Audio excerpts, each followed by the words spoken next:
Chapter 5 Diagon Alley. Harry woke early the next morning. Although he could tell it was daylight, he kept his eyes shut tight. It was a dream, he told himself firmly. I dreamed a giant called Hagrid came to tell me I was going to a school for wizards. When I open my eyes I'll be at home in my cupboard. There was suddenly a loud tapping noise. And there's Aunt Petunia knocking on the door, Harry thought, his heart sinking. But he still didn't open his eyes. It had been such a good dream. Tap. Tap. Tap. All right, Harry mumbled, I'm getting up. He sat up and Hagrid's heavy coat fell off him. The hut was full of sunlight. The storm was over, Hagrid himself was asleep on the collapsed sofa, and there was an owl rapping its claw on the window, a newspaper held in its beak. Harry scrambled to his feet, so happy he felt as though a large balloon was swelling inside him. He went straight to the window and jerked it open. The owl swooped in and dropped the newspaper on top of Hagrid, who didn't wake up. The owl then fluttered onto the floor and began to attack Hagrid's coat. Don't do that. Harry tried to wave the owl out of the way, but it snapped its beak fiercely at him and carried on savaging the coat. Hagrid, said Harry loudly. There's an owl. Pay him, Hagrid grunted into the sofa. What? He wants pay-in for deliverin' the paper. Look in the pockets. Hagrid's coat seemed to be made of nothing but pockets, bunches of keys, slug pellets, balls of string, peppermint humbugs, tea bags. Finally, Harry pulled out a handful of strange-looking coins. Give him 5 newts, said Hagrid sleepily. Newts? The little bronze ones. Harry counted out 5 little bronze coins, and the owl held out his leg so Harry could put the money into a small leather pouch tied to it. Then he flew off through the open window. Hagrid yawned loudly, sat up, and stretched. Best be off, Harry, lots ter do today, gotta get up ter London and buy all your stuff for school. Harry was turning over the wizard coins and looking at them. He had just thought of something that made him feel as though the happy balloon inside him had got a puncture. Hagrid? Said Hagrid, who was pulling on his huge boots.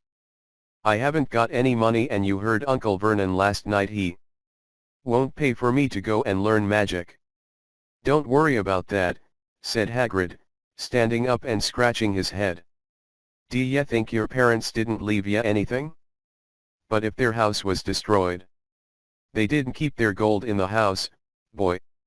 Nah, first stop for us is Gringotts. Wizard's Bank. Have a sausage, they're not bad cold, and I wouldn't say no tay a bit o' your birthday cake, neither. Wizards have banks? Just the one. Gringotts. Run by goblins.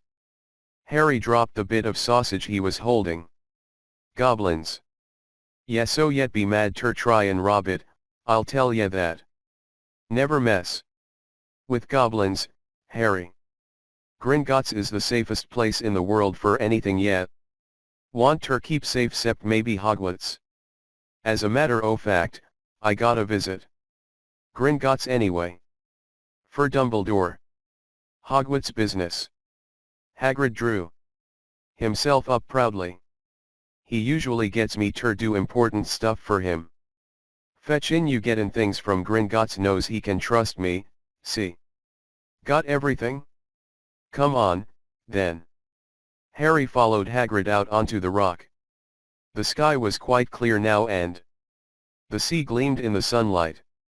The boat Uncle Vernon had hired was still there, with a lot of water in the bottom after the storm.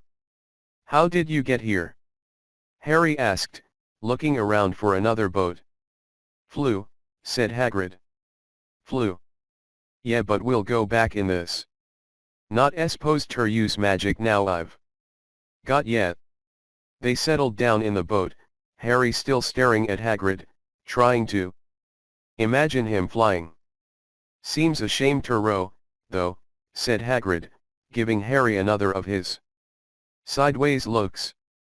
"If I was to speed things up a bit, would ye mind not mentionin' it at Hogwarts?" "Of course not," said Harry, eager to see more magic. Hagrid pulled out the pink umbrella again, tapped it twice on the side of the boat, and they sped off toward land. "Why would you be mad to try and rob Gringotts?" Harry asked. "Spells, enchantments," said Hagrid, unfolding his newspaper as he spoke. "They say there's dragons guard in the high-security vaults. And then ye gotta find your way. Gringotts is hundreds of miles under London, see? Deep under the underground. Yet die of hunger tryin' ter get out, even if ye did manage ter get your hands on summit."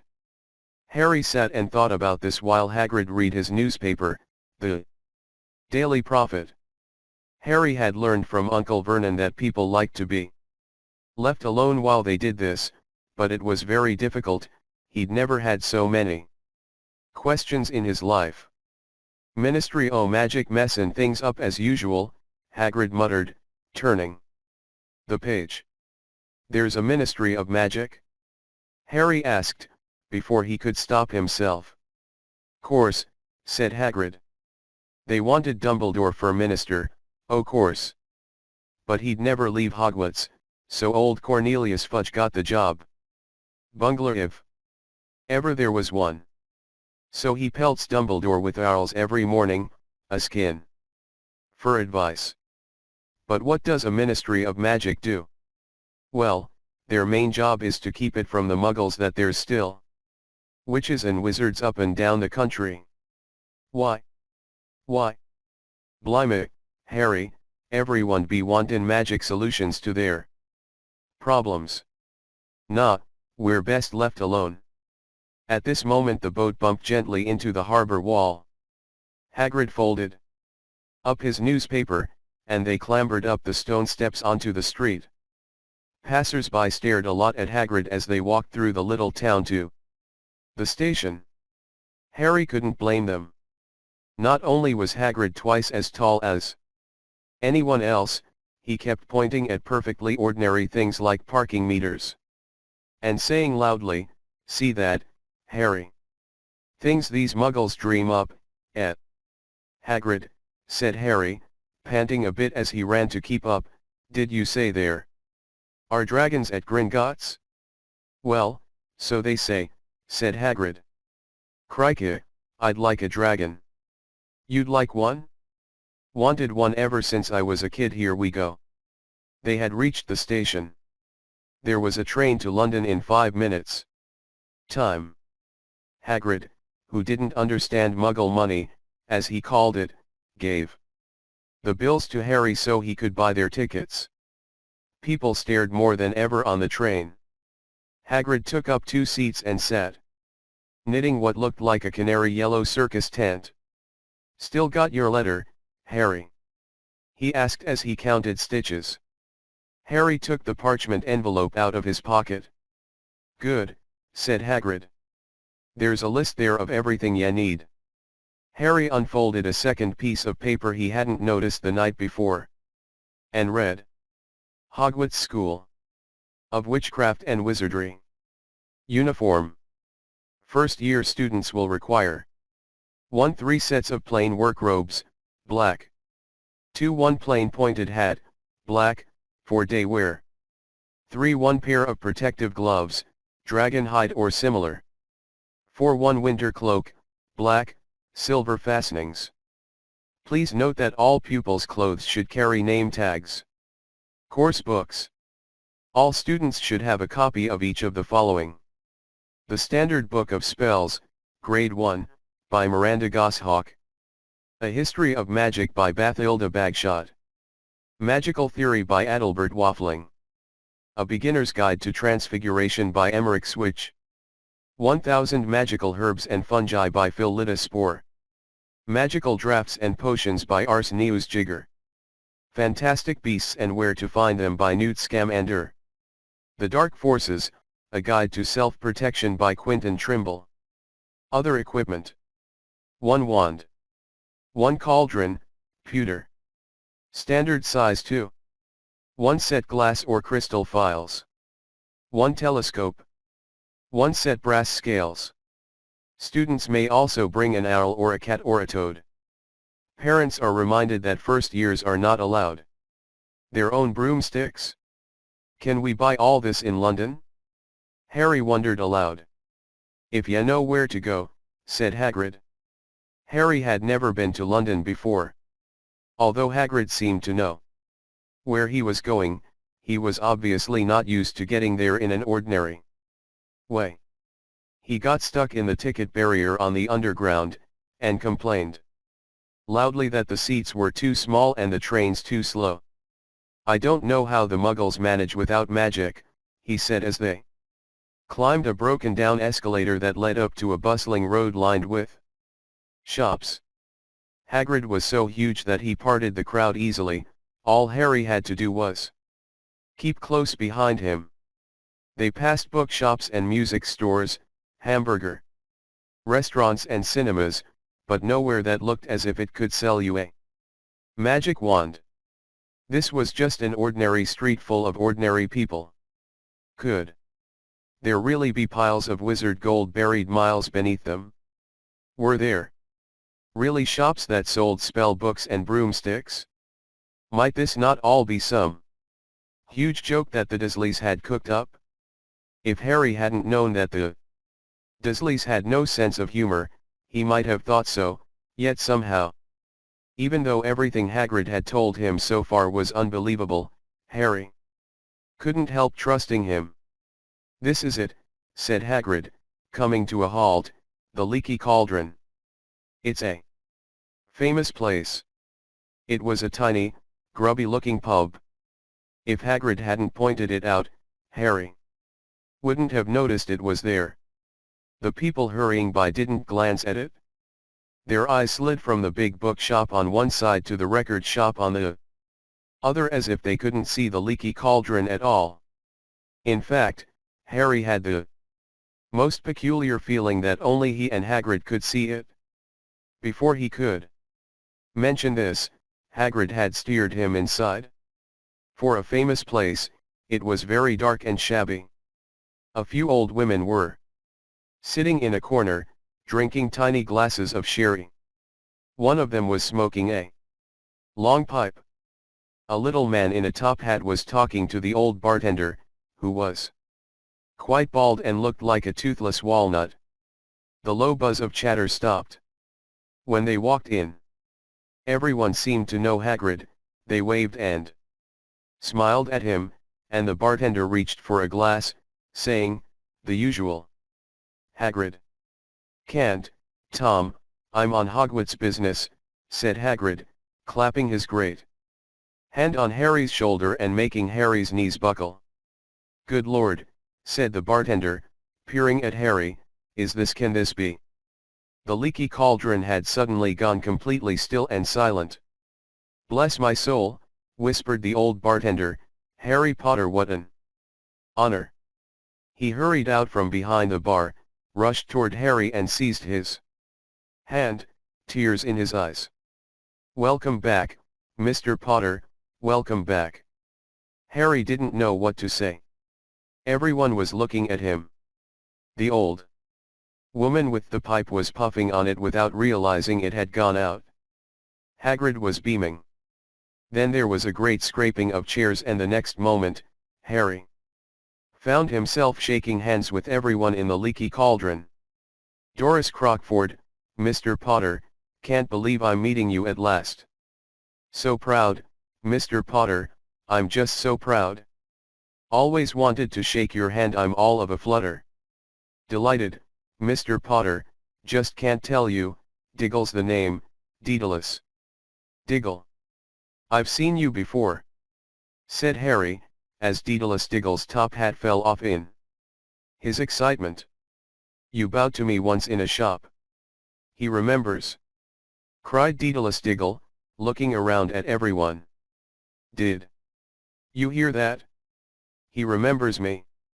Harry shook hands again and again. Doris Crockford kept coming back for more. A pale young man made his way forward, very nervously. One of his eyes was twitching. Professor Quirrell, said Hagrid. Harry, Professor Quirrell will be one of your teachers at Hogwarts. P.P. Potter, stammered Professor Quirrell, grasping Harry's hand. Can T.T. tell you how pleased I am to meet you? What sort of magic do you teach, Professor Quirrell? Defense against the dark arts, muttered Professor Quirrell, as though he'd rather not think about it. And not that you need it, P. Potter. He laughed nervously. You'll be getting all your equipment, I suppose. I've got to pick up a new book on vampires, myself. He looked terrified at the very thought. But the others wouldn't let Professor Quirrell keep Harry to himself. It took almost 10 minutes to get away from them all. At last, Hagrid managed to make himself heard over the babble. Must get on lots turby. Come on, Harry. Doris Crockford shook Harry's hand one last time, and Hagrid led them through the bar and out into a small, walled courtyard, where there was nothing but a trash can and a few weeds. Hagrid grinned at Harry. Told ya, didn't I? Told ya you was famous. Even Professor Quirrell was tremblin' ter meet ya, mind you, he's usually tremblin'. Is he always that nervous? Oh, yeah. Poor bloke. Brilliant mind. He was fine while he was studyin' out of books, but then he took a year off to get some first-hand experience. They say he met vampires in the Black Forest, and there was a nasty bit o' trouble with the hag. Never been the same since. Scared of the students. Scared of his own subject now. Where's me umbrella? Vampires. Hags. Harry's head was swimming. Hagrid, meanwhile, was counting bricks in the wall above the trash can. 3 up 2 across, he muttered. Right, stand back, Harry. He tapped the wall 3 times with the point of his umbrella. The brick he had touched quivered, it wriggled in the middle, a small hole appeared, it grew wider and wider. A second later they were facing an archway large enough even for Hagrid, an archway onto a cobbled street that twisted and turned out of sight. Welcome, said Hagrid, to Diagon Alley. He grinned at Harry's amazement. They stepped through the archway. Harry looked quickly over his shoulder and saw the archway shrink instantly back into solid wall. The sun shone brightly on a stack of cauldrons outside the nearest shop. Cauldrons all sizes: copper, brass, pewter, silver, self-stirring. Collapsible, said a sign hanging over them. Yeah, you'll be needin' one, said Hagrid, but we gotta get your money first. Harry wished he had about 8 more eyes. He turned his head in every direction as they walked up the street, trying to look at everything at once: the shops, the things outside them, the people doing their shopping. A plump woman outside an apothecary was shaking her head as they passed, saying, Dragon liver, 16 sickles an ounce, they're mad. A low, soft hooting came from a dark shop with a sign saying Eolops Owl. Emporium Tawny, Screech, Barn, Brown, and Snowy. Several boys of about Harry's age had their noses pressed against a window with broomsticks in it. Look, Harry heard one of them say, the new Nimbus 2000. Fastest ever. There were shops selling robes, shops selling telescopes, and strange silver instruments Harry had never seen before, windows stacked with barrels of bat spleens and eel's eyes, tottering piles of spell books, quills, and rolls of parchment, potion bottles, globes of the moon. Gringotts, said Hagrid. They had reached a snowy white building that towered over the other little shops. Standing beside its burnished bronze doors, wearing a uniform of scarlet and gold, was. "Yeah, that's a goblin," said Hagrid quietly as they walked up the white stone steps toward him. The goblin was about a head shorter than Harry. He had a swarthy, clever face, a pointed beard and, Harry noticed, very long fingers and feet. He bowed as they walked inside. Now they were facing a second pair of doors, silver this time, with words engraved upon them. "Enter, stranger, but take heed of what awaits the sin of greed. For those who take, but do not earn, must pay most dearly in their turn. So if you seek beneath our floors a treasure that was never yours, thief, you have been warned, beware of finding more than treasure there. Like I said, yet be mad to try and rob it," said Hagrid. A pair of goblins bowed them through the silver doors and they were in a vast marble hall. About 100 more goblins were sitting on high stools behind a long counter, scribbling in large ledgers, weighing coins in brass scales, examining precious stones through eyeglasses. There were too many doors to count leading off the hall, and yet more goblins were showing people in and out of these. Hagrid and Harry made for the counter. "Morning," said Hagrid to a free goblin. "We've come to take some money out of Mr. Harry Potter's safe." "You have his key, sir." "Got it here somewhere," said Hagrid, and he started emptying his pockets onto the counter, scattering a handful of moldy dog biscuits over the goblins. "Book of Numbers." The goblin wrinkled his nose. Harry watched the goblin on their right weighing a pile of rubies as big as glowing coals. "Got it," said Hagrid at last, holding up a tiny golden key. The goblin looked at it closely. "That seems to be in order. And I've also got a letter here from Professor Dumbledore," said Hagrid importantly, throwing out his chest. "It's about the you-know-what involved. 713. The goblin read the letter carefully.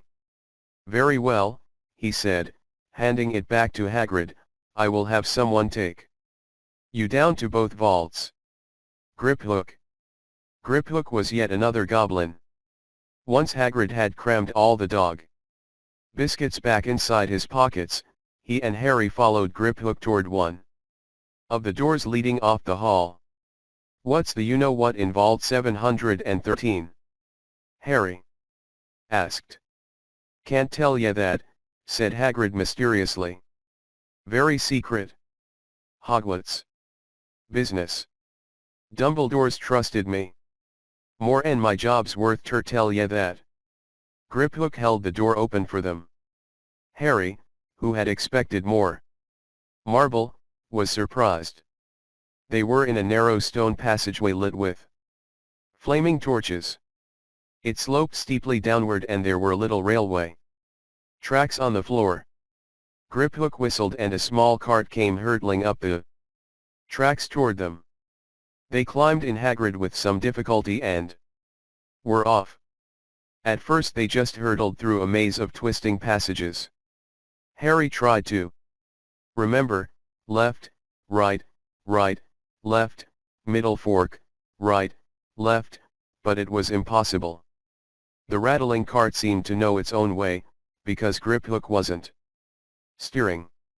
Harry's eyes stung as the cold air rushed past them, but he kept them wide open. Once, he thought he saw a burst of fire at the end of a passage and twisted around to see if it was a dragon, but too late they plunged even deeper, passing an underground lake where huge stalactites and stalagmites grew from the ceiling and floor. "I never know," Harry called to Hagrid over the noise of the cart, "what's the difference between a stalagmite and a stalactite?" "Stalagmite's got an M in it," said Hagrid. "And don't ask me questions just now, I think I'm gonna be sick." He did look very green, and when the cart stopped at last beside a small door in the passage wall, Hagrid got out and had to lean against the wall to stop his knees from trembling. Griphook unlocked the door. A lot of green smoke came billowing out, and as it cleared, Harry gasped. Inside were mounds of gold coins, columns of silver, heaps of little bronze newts. All yours, smiled Hagrid. All Harry's. It was incredible. The Dursleys couldn't have known about this, or they'd have had it from him faster than blinking. How often had they complained how much Harry cost them to keep? And all the time there had been a small fortune belonging to him, buried deep under London. Hagrid helped Harry pile some of it into a bag. The gold ones are galleons, he explained. 17 silver sickles to a galleon and 29 newts to a sickle. It's easy enough. Right, that should be enough for a couple o' terms. We'll keep the rest safe for yet. He turned to Griphook. Vault 713 now, please, and can we go more slowly? One speed only, said Griphook. They were going even deeper now and gathering speed. The air became colder and colder as they hurtled round tight corners. They went rattling over an underground ravine, and Harry leaned over the side to try to see what was down at the dark bottom, but Hagrid groaned and pulled him back by the scruff of his neck. Vault 713 had no keyhole. Stand back, said Griphook importantly. He stroked the door gently with one of his long fingers and it simply melted away. If anyone but a Gringotts goblin tried that, they'd be sucked through the door and trapped in there, said Griphook. How often do you check to see if anyone's inside? Harry asked. About once every 10 years, said Griphook with a rather nasty grin. Something really extraordinary had to be inside this top security vault. Harry was sure, and he leaned forward eagerly, expecting to see fabulous jewels at the very least, but at first he thought it was empty. Then he noticed a grubby little package wrapped up in brown paper lying on the floor. Hagrid picked it up and tucked it deep inside his coat. Harry longed to know what it was, but knew better than to ask. Come on, back in this infernal cart, and don't talk to me on the way back. It's best if I keep me mouth shut, said Hagrid.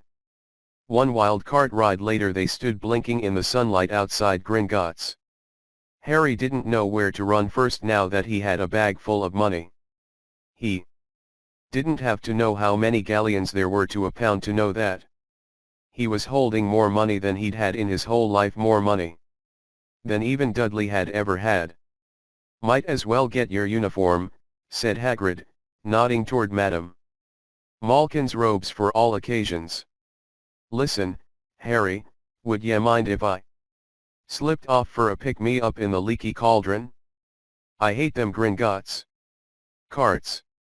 He did still look a bit sick, so Harry entered Madame Malkin's shop alone, feeling nervous. Madame Malkin was a squat, smiling witch dressed all in mauve. Hogwarts, dear, she said, when Harry started to speak. Got the lot here. Another young man being fitted up just now, in fact. In the back of the shop, a boy with a pale, pointed face was standing on a footstool while a second witch pinned up his long black robes. Madame Malkin stood Harry on a stool next to him, slipped a long robe over his head, and began to pin it to the right length. Hello, said the boy, Hogwarts, too? Yes, said Harry. My father's next door buying my books and mother's up the street. Looking at wands, said the boy. He had a bored, drawling voice. Then I'm going to drag them off to look at racing brooms. I don't see why first years can't have their own. I think I'll bully father into getting me one and I'll smuggle it in somehow. Harry was strongly reminded of Dudley. Have you got your own broom? The boy went on. No, said Harry. Play Quidditch at all? No, Harry said again, wondering what on earth Quidditch could be. I do. Father says it's a crime if I'm not picked to play for my house. And I must say, I agree. Know what house you'll be in yet? No, said Harry, feeling more stupid by the minute. Well, no one really knows until they get there, do they? But I know I'll be in Slytherin. All our family have been imagine being in Hufflepuff, I think. I'd leave, wouldn't you? Said Harry, wishing he could say something a bit more interesting. I say, look at that man, said the boy suddenly, nodding toward the front window. Hagrid was standing there, grinning at Harry and pointing at two large ice creams to show he couldn't come in. That's Hagrid, said Harry, pleased to know something the boy didn't. He works at Hogwarts. Oh, said the boy, I've heard of him. He's a sort of servant, isn't he? He's the gamekeeper, said Harry. He was liking the boy less and less every second. Yes, exactly. I heard he's a sort of savage, lives in a hut on the school grounds, and every now and then he gets drunk, tries to do magic, and ends up setting fire to his bed. I think he's brilliant, said Harry coldly. Do you? Said the boy, with a slight sneer. Why is he with you? Where are your parents? They're dead, said Harry shortly. He didn't feel much like going into the matter with this boy. Oh, sorry, said the other, not sounding sorry at all. But they were our kind, weren't they? They were a witch and wizard, if that's what you mean. I really don't think they should let the other sort in, do you? They're just not the same. They've never been brought up to know our ways. Some of them have never even heard of Hogwarts until they get the letter, imagine. I think they should keep it in the old wizarding families. What's your surname, anyway? But before Harry could answer, Madame Malkin said, That's you done, my dear, and Harry, not sorry for an excuse to stop talking to the boy, hopped down from the footstool. Well, I'll see you at Hogwarts, I suppose, said the drawling boy. Harry was rather quiet as he ate the ice cream Hagrid had bought him. Chocolate and raspberry with chopped nuts. What's up? Said Hagrid. Nothing, Harry lied. They stopped to buy parchment and quills. Harry cheered up a bit when he found a bottle of ink that changed color as you wrote. When they had left the shop, he said, Hagrid, what's Quidditch? Blimey, Harry, I keep forgettin' how little you know not knowin' about Quidditch. Don't make me feel worse, said Harry. He told Hagrid about the pale boy in Madame Malkin's. And he said people from Muggle families shouldn't even be allowed in. You're not from a Muggle family. If he'd known who ye were, he's grown up knowin' your name if his parents are wizardin' folk. You saw what everyone in the leaky cauldron was like when they saw ye. Anyway, what does he know about it? Some o' the best I ever saw were the only ones with magic in a long line o' Muggles. Look at your mum. Look what she had for a sister. So what is Quidditch? It's our sport. Wizard sport. It's like soccer in the Muggle world.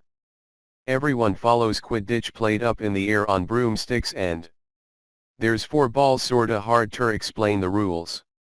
And what are Slytherin and Hufflepuff? Schoolhouses. There's 4. Everyone says Hufflepuff are a lot o' duffers, but I bet I'm in Hufflepuff, said Harry gloomily. Better Hufflepuff than Slytherin, said Hagrid darkly. There's not a single witch or wizard who went bad who wasn't in Slytherin. You know who was one. Sorry, you know who was at Hogwarts? Years and years ago, said Hagrid.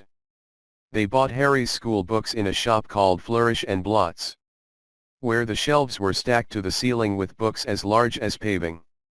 Stones bound in leather, books the size of postage stamps in covers of silk. Books full of peculiar symbols and a few books with nothing in them at all. Even Dudley, who never read anything, would have been wild to get his hands on some of these. Hagrid almost had to drag Harry away from curses and counter curses, bewitch your friends and befuddle your enemies with the latest revenges, hair loss, jelly legs, tongue-tying and much, much more, by Professor Venditus Viridian. I was trying to find out how to curse Dudley.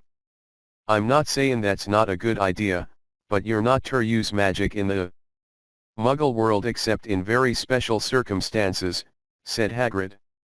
And anyway, ya couldn't work any of them curses yet, y'all need a lot more study before ya get to that level. Hagrid wouldn't let Harry buy a solid gold cauldron, either, it says pewter on your list, but they got a nice set of scales for weighing potion ingredients. And a collapsible brass telescope. Then they visited the apothecary, which was fascinating enough to make up for its horrible smell, a mixture of bad eggs and rotted cabbages. Barrels of slimy stuff stood on the floor, jars of herbs, dried roots, and bright powders lined the walls, bundles of feathers, strings of fangs, and snarled claws hung from the ceiling. While Hagrid asked the man behind the counter for a supply of some basic potion ingredients for Harry, Harry himself examined silver unicorn horns at 21 galleons each and minuscule, glittery black beetle eyes, 5 newts a scoop.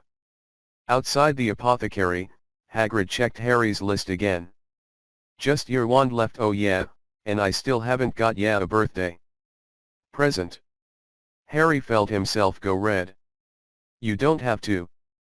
I know I don't have to. Tell ya what, I'll get your animal. Not a toad, toads went out of fashion years ago, yet be laughed at, and I don't like cats, they make me sneeze. I'll get yer an owl. All the kids want owls, they're dead useful, carry your mail and everything. 20 minutes later, they left Eolip's Owl Emporium, which had been dark and full of rustling and flickering, jewel-bright eyes. Harry now carried a large cage that held a beautiful snowy owl, fast asleep with her head under her wing. He couldn't stop stammering his thanks, sounding just like Professor Quirrell. Don't mention it, said Hagrid gruffly. Don't expect you've had a lotta presents from them Dursleys. Just Ollivanders left now, only place for wands, Ollivanders, and ya gotta have the best wand. A magic wand. This was what Harry had been really looking forward to. The last shop was narrow and shabby. Peeling gold letters over the door. Read Ollivanders, makers of fine wands since 382 BC. A single wand lay on a faded purple cushion in the dusty window. A tinkling bell rang somewhere in the depths of the shop as they stepped inside. It was a tiny place, empty except for a single, spindly chair that Hagrid sat on to wait. Harry felt strangely as though he had entered a very strict library. He swallowed a lot of new questions that had just occurred to him and looked instead at the thousands of narrow boxes piled neatly right up to the ceiling. For some reason, the back of his neck prickled. The very dust and silence in here seemed to tingle with some secret magic. Good afternoon, said a soft voice. Harry jumped. Hagrid must have jumped, too, because there was a loud crunching noise and he got quickly off the spindly chair. An old man was standing before them, his wide, pale eyes shining like moons through the gloom of the shop. Hello, said Harry awkwardly. Ah yes, said the man. Yes, yes. I thought I'd be seeing you soon. Harry Potter. It wasn't a question. You have your mother's eyes. It seems only Yesterday she was in here herself, buying her first wand. 10 1/4 inches long, swishy, made of willow. Nice wand for charm work. Mr. Ollivander moved closer to Harry. Harry wished he would blink. Those silvery eyes were a bit creepy. Your father, on the other hand, favored a mahogany wand. 11 inches. Pliable. A little more power and excellent for transfiguration. Well, I say your father favored it. It's really the wand that chooses the wizard, of course. Mr. Ollivander had come so close that he and Harry were almost nose to nose. Harry could see himself reflected in those misty eyes. And that's where Mr. Ollivander touched the lightning scar on Harry's forehead with a long white finger. I'm sorry to say I sold the wand that did it, he said softly. 13 1/2 inches. You. Powerful wand, very powerful, and in the wrong hands. Well, if I'd known what that wand was going out into the world to do. He shook his head and then, to Harry's relief, spotted Hagrid. Rubius. Rubius Hagrid. How nice to see you again. Oak, 16 inches, rather bendy, wasn't it? It was, sir, yes, said Hagrid. Good wand, that one. But I suppose they snapped it in half when you got expelled, said Mr. Ollivander, suddenly stern. Yes, they did, yes, said Hagrid, shuffling his feet. I've still got the pieces, though, he added brightly. But you don't use them? Said Mr. Ollivander sharply. Oh, no, sir, said Hagrid quickly. Harry noticed he gripped his pink umbrella very tightly as he spoke. Said Mr. Ollivander, giving Hagrid a piercing look. Well, now, Mr. Potter. Let me see. He pulled a long tape measure with silver markings out of his pocket. Which is your wand arm? Well, I'm right-handed, said Harry. Hold out your arm. That's it? He measured Harry from shoulder to finger. Then wrist to elbow, shoulder to floor, knee to armpit and round his head. As he measured, he said, every Ollivander wand has a core of a powerful magical substance, Mr. Potter. We use unicorn hairs, phoenix tail feathers, and the heartstrings of dragons. No two Ollivander wands are the same, just as no two unicorns, dragons, or phoenixes are quite the same. And of course, you will never get such good results with another wizard's wand. Harry suddenly realized that the tape measure, which was measuring between his nostrils, was doing this on its own. Mr. Ollivander was flitting around the shelves, taking down boxes. That will do, he said, and the tape measure crumpled into a heap on the floor. Right then, Mr. Potter. Try this one. Beechwood and dragon. Heartstring. 9 inches. Nice and flexible. Just take it and give it a wave. Harry took the wand and, feeling foolish, waved it around a bit, but Mr. Ollivander snatched it out of his hand almost at once. Maple and phoenix feather. 7 inches. Quite whippy. Try. Harry tried, but he had hardly raised the wand when it, too, was snatched back by Mr. Ollivander. No, here, ebony and unicorn hair, 8.5 inches, springy. Go on, try it out. Harry tried. And tried. He had no idea what Mr. Ollivander was waiting for. The pile of tried wands was mounting higher and higher on the spindly chair. But the more wands Mr. Ollivander pulled from the shelves, the happier he seemed to become. Tricky customer, eh? Not to worry, we'll find the perfect match here. Somewhere I wonder, now yes, why not unusual combination? Holly and phoenix feather, 11 inches, nice and supple. Harry took the wand.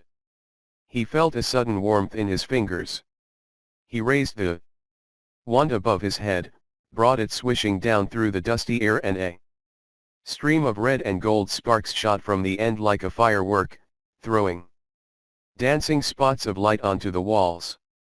Hagrid whooped and clapped, and Mr. Ollivander cried, "Oh, bravo!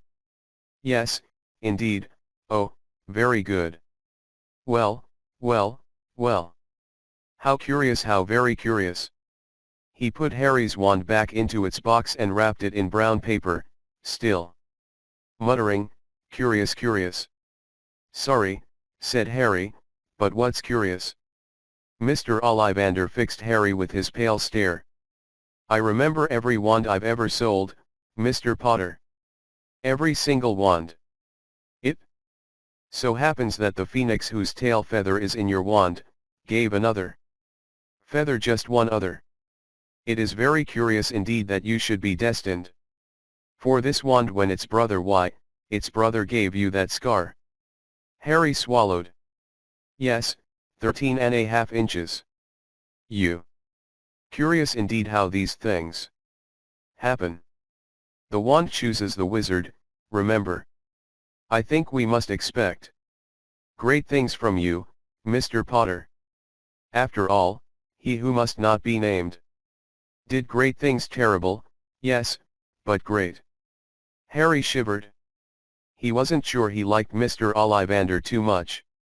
He paid 7 gold galleons for his wand, and Mr. Ollivander bowed them from his shop. The late afternoon sun hung low in the sky as Harry and Hagrid made their way back down Diagon Alley, back through the wall, back through the leaky cauldron, now empty. Harry didn't speak at all as they walked down the road. He didn't even notice how much people were gawking at them on the underground, laden as they were with all their funny-shaped packages, with the snowy owl asleep in its cage on Harry's lap. Up another escalator, out into Paddington Station. Harry only realized where they were when Hagrid tapped him on the shoulder. "Got time for a bite to eat before your train leaves?" he said. He bought Harry a hamburger and they sat down on plastic seats to eat them. Harry kept looking around. Everything looked so strange, somehow. "You all right, Harry?" "You're very quiet," said Hagrid. Harry wasn't sure he could explain. He'd just had the best birthday of his life, and yet he chewed his hamburger, trying to find the words. "Everyone thinks I'm special," he said at last. "All those people in the leaky cauldron, Professor Quirrell, Mr. Ollivander, but I don't know anything about magic at all. How can they expect great things? I'm famous. And I can't even remember what I'm famous for. I don't know what happened when the night my parents died." Hagrid leaned across the table. Behind the wild beard and eyebrows he wore a very kind smile. "Don't you worry, Harry. You'll learn fast enough. Everyone starts at the beginning at Hogwarts, you'll be just fine. Just be yourself. I know it's hard. You've been singled out, and that's always hard. But you'll have a great time. At Hogwarts I did still do, smatter of fact." Hagrid helped Harry onto the train that would take him back to the Dursleys, then handed him an envelope. "Your ticket for Hogwarts," he said. "1st o' September, King's Cross. It's all on your ticket. Any problems with the Dursleys, send me a letter with your owl, she'll know where to find me. See ya soon, Harry." The train pulled out of the station. Harry wanted to watch Hagrid until he was out of sight. He rose in his seat and pressed his nose against the window. But he blinked and Hagrid had gone.